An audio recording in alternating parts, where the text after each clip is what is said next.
and that can draw in the transcription machinery. Okay, here's just a picture of that in green. That's why I said I wanted to draw it in green. There's our gene up here, okay, that needs to be transcribed. There's a template strand that's going to be used as the template for the copying process, and the non-template strand. The promoter here, though, is what the transcription factors see. They bind to it, and then they draw in RNA polymerase, and they say, this is where transcription has to start. Okay, so elongation of the RNA molecule. What does RNA polymerase actually do? And by the way, I have a number here. There are different kinds of RNA polymerases, like 3 or 4 different types. Don't worry about it. I just call it RNA polymerase, or a type of RNA polymerase. What does RNA polymerase do? It unwinds, let's just write it down again. It unwinds the DNA, and it makes or builds RNA nucleotides that complement the DNA template strand. Let's look at a picture of that. Ooh, I don't think I have that on here. Oh, this is a nice drawing. I should have just started with this one. So what's happening is, and I'll do colors, bright color choices. Suppose we have on the DNA template strand, suppose we have, you know, G, C, C, T, A, something like that. GCCTA, RNA polymerase will recognize those nucleotides and build the RNA that complements them. So if it sees GCCTA, what would it build? Well, if it sees a G, what would it put in place? It would put in place a C. If it sees a C, it'll put in a G. If it sees another C, it'll put in another G. If it sees a T, it'll put in an A. If it sees an A, it'll put in a T. Oh, not a T. It'll put in a U. Oh, sometimes I touch something the wrong way on this thing. It's crazy. All right? It's going to build RNA that complements the template DNA strand. And it's going to continue building in the 5' to 3' direction as it moves down the length of the gene. Okay? Notice that the RNA is building 5' to 3'. We're adding nucleotides to the 3' end of our growing RNA molecule. Okay? And what's interesting is, let me see. Yeah, let's finish these here. What's interesting is as the RNA is built, the RNA molecule kind of falls away from. So we see this little strand of RNA molecule kind of falling away from the double-stranded DNA, or from the DNA template. And then the DNA double-stranded winds back up again. So as we're transcribing, that long tail of RNA will get longer and longer. And in fact, multiple RNAs can be transcribing the same gene. So I'm going to draw this gene being transcribed by multiple RNA molecules along the way. And this RNA on the left has just started transcribing, so it has a small RNA molecule. This one here has a slightly longer RNA molecule. This one here has the longest RNA molecule because it's been transcribing for the longest length of time. And we're transcribing in the 5' to 3' direction for the RNA molecules. So the 5' to 3' direction, if you want to put in all those directions. Takes a while on here. Okay? RNA polymerase works very quickly, and there's no proofreading. It doesn't need to proofread. DNA polymerase, when you made copies of DNA, like in chapter 16, DNA polymerase always proofread its work and tore out mistakes and replaced it with the right thing. RNA polymerase is much faster. It can build RNA really fast, but it doesn't proofread. We think that might be because RNA is being made at high rates. So one gene might be transcribed 100 or 1,000 or 10,000 times in a single cell. And so if you make a mistake or two, oops, out of the 1,000 RNA molecules, we made 2 mistakes because of mutations. It doesn't really matter. There are so many good copies, and it's not something that's going to be passed along from generation to generation to generation, that perhaps RNA polymerase can afford to make a mistake here and there in the trade-off for efficiency. I can build RNA fast when I need to build it fast, but I make a mistake here and there. Okay, so RNA polymerase unwinds the DNA, it builds new RNA in the 5' to 3' direction. It starts at the promoter, and when does it end? Where does this thing end? Transcription ends when you reach a point on the gene called the polyadenylation signal. The polyadenylation signal, sometimes called the termination signal as well, has, let's go back up here, and here's our word polyadenylation signal, is a sequence on the DNA that codes for a polyadenylation signal on the messenger RNA molecule. Polyadenylation just means lots of A's. Poly, many adenines, many A's. So we reach a signal on the DNA that has lots of A's, like A, T, A, and that's the termination.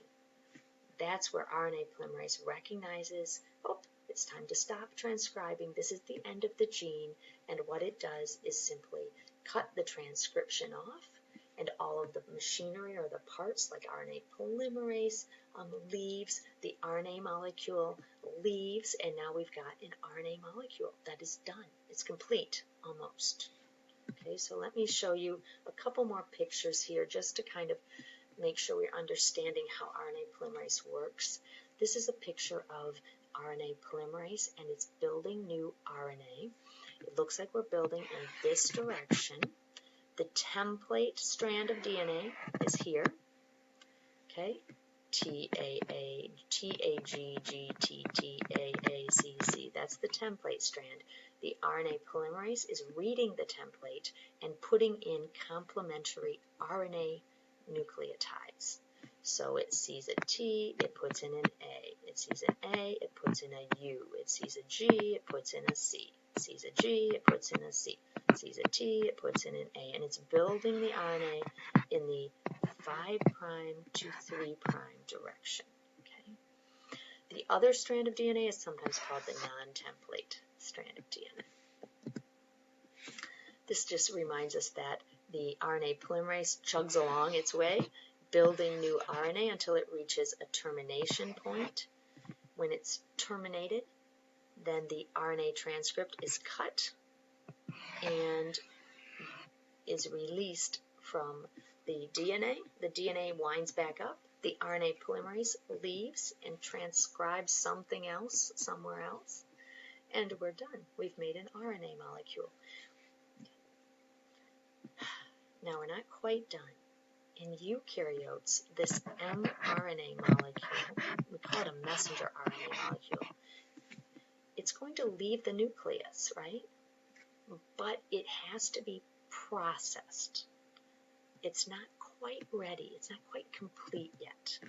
So we're going to call an mRNA molecule that's not quite processed, it's not quite ready to leave the nucleus, a pre-messenger RNA molecule, right? So maybe on this slide up here, I have to actually write pre-messenger RNA molecule. It's in the nucleus, it's still there, it needs to be modified. So the processing of our pre-messenger RNA molecule happens in the nucleus. People always get this mixed up, so I'm going to just write it down. So we're still in the nucleus, and we have to kind of deal with it a little bit, make it a little better before it can leave and move into the cytoplasm where it can be translated. The processing of this molecule doesn't happen in prokaryotes. It only happens in eukaryotes. And what kinds of things happen? They're weird. They seem odd. But let's at least look at them. Maybe we won't understand them exactly. Okay, what are the things that happen? First thing is a cap. Well, I don't know if there's an order here actually. A cap is added to the 5' end of the RNA molecule. This cap is made up of modified guanine nucleotides. And this modified guanine nucleotide is kind of put on backwards. It's actually a nucleoside triphosphate. It's stuck on backwards, and it's stuck on the 5' end of this RNA molecule. The red here is our RNA molecule, or our pre-messenger RNA molecule, okay? We think that cap has a couple of functions. Well, let's talk about the tail first, then we'll talk about the functions. And then at the end of the RNA molecule, a tail of many adenines is added. So A, something like 50 to 250 adenines added. So we'll call that a tail of adenines. Okay? A poly-A tail is even a better term. Now you might say, what do these things do for the RNA molecule? We think there's a couple of functions for the cap and the tail. One of them is protection. RNA molecules, as soon as they leave the nucleus, go out into the cytosol. And there are enzymes that break down RNA molecules. And the cap and the tail will protect the RNA molecule from being degraded or broken down. That's one function. We think that the cap and the tail might also be important for the movement of the RNA molecule from the nucleus into the cytosol. Now, if you remember the nucleus has all these tiny little pores all over it that allow for things to move from the nucleus into, I do this all the time, into the cytosol or the cytoplasm.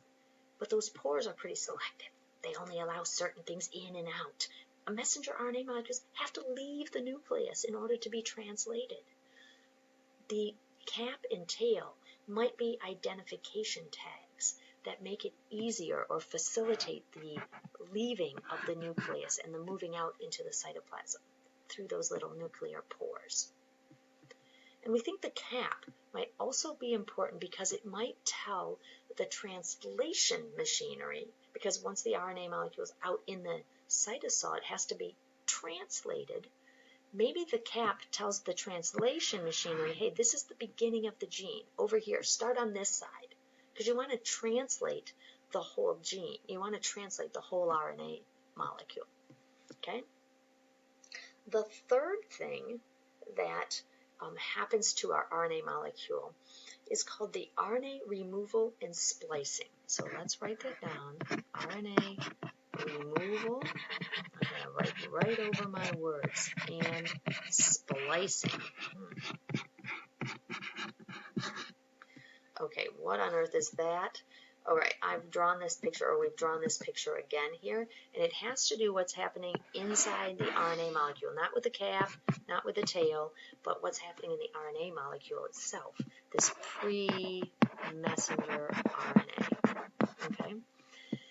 It turns out, and this is the weirdest thing ever, it turns out that pieces of our RNA molecule are removed, are cut, and removed from the RNA molecule, and the leftovers are spliced or glued together. So there are, in this drawing, there are dark red and kind of salmon colored pieces. The dark red pieces are called exons, and the salmon colored pieces are called introns. In this processing phase, introns, pieces of the RNA called intervening sequences, are cut out of the RNA molecule, and the exons are spliced together. The exons are the expressed regions. These are the coding segments. These are going to be translated into a sequence of amino acids. But we actually are cutting out pieces of our RNA molecule here. Okay? So this is weird. Think about this. DNA, a piece of DNA, a gene, is faithfully copied during transcription. So you get this beautiful copy, you get this beautiful RNA molecule, that exact copy of the gene. But then, during processing, we cut out pieces of it. The introns are removed. And we're left with kind of a shorter version. Not all of the pieces of a gene are going to be expressed that we faithfully copied. Why did we faithfully copy it if we're going to cut pieces out? This is a really good question. We don't have the answer to this. And bacteria, most bacterial genes are not, there are no introns. There is no cutting like this, okay? This happens in eukaryotes. So we might ask why and how, all right? And I'm not going to ask you to understand the details of either of these because, one, we're not even exactly sure about the function. Two, the details of how it happens is pretty complicated. Here's just a quick picture of how it happens. So we've got the RNA molecule up here, the pre-messenger RNA molecule that has an intron that needs to be removed, or that is removed. What this requires is something called a spliceosome. A spliceosome is made up of, this is crazy, proteins and small nuclear RNA molecules put together in a small nuclear RNA nucleoprotein. That thing right there, SNRP. SNRPs include some proteins and some special type of RNA molecules. They sound a lot like Smurfs. That's why I decided to draw a Smurf or put a Smurf in here. Because, you know, Smurfs, SNRPs, I don't know. That was just stupid. But SNRPs and other proteins come together to form this complex structure called a spliceosome. And the spliceosome does the job of finding introns, cutting them, and gluing together the exons. That's just weird, okay? As it cuts out the intron forms this interesting lariat form, and we're wondering maybe that has a job to do. We don't know, all right? And then we're left with the shorter processed mRNA molecule that now is lacking the intron. It just has the two exons spliced together, okay? That's sort of how it happens. Why it happens, so why are, introns, why are there introns? What's the function of them? Is a really good question, and we're not sure. So you can put some big fat question marks here. I want to give you a couple of ideas that researchers have. Perhaps it's a way to, having introns within a gene is a way to allow for genes to get shuffled around and new genes to form, which leads to new proteins. And here's the idea. In some genes, we see that the introns kind of fall between exons that have specific functions. Like each exon might code for a different part of a protein. So here we've got exon 1 is coding for this part, exon 2 is coding for domain 2, exon 3 is coding for domain 3, and then they're all put together into this beautiful protein. The introns kind of separate the different domains of the gene. In evolutionary history, genes get moved around. They get shuffled. New genes are created all the time. And so if there are introns, it might be easier to shuffle and to make new genes, which could lead to new and interesting functions, and that could lead to an evolutionary advantage. We're not sure. Here's another idea. And this one comes from an understanding of a gene that's found, a specific version of a gene found in the Tibetan people. There is this gene called APAS1 that makes a protein, and that protein is involved in helping people who live in low oxygen conditions, helping their bodies or their cells respond to low oxygen conditions. And we think it's a transcription factor that helps to regulate other genes. It turns out that people from Tibet have a unique version of this gene compared to their closest relative, the Han Chinese people. they seem to have a mutation that enables them to survive better in to thrive in low oxygen conditions, conditions that a lot of us can't thrive in at all, okay? We're now thinking that this EPAS gene might be able to be alternatively spliced. In other words, one gene might be able to be cut differently. Alternative splicing, you can take one gene and make two different RNA molecules from it. So these would be our two different mRNA molecules down here that we're making from this one gene because of different splicing mechanisms. And then you can get two different kinds of proteins. So you can have one gene that codes because of different splicing for two different protein products. And maybe one of those protein products is better in low oxygen conditions than the other. It's a really interesting idea. It's called alternative splicing. One gene, multiple products. It's a possibility that introns help with that. We're not sure. Okay, transcription. In transcription, we've taken a gene, we've copied it into an RNA molecule, we've processed the RNA molecule, and now we're ready for translation. Now we're ready to make the protein. This is the end of exercise or part 1 of chapter 17. We'll start here for part 2. Okay? And I'm going to discard my annotations, and I'm going to head out of this. Okay, so we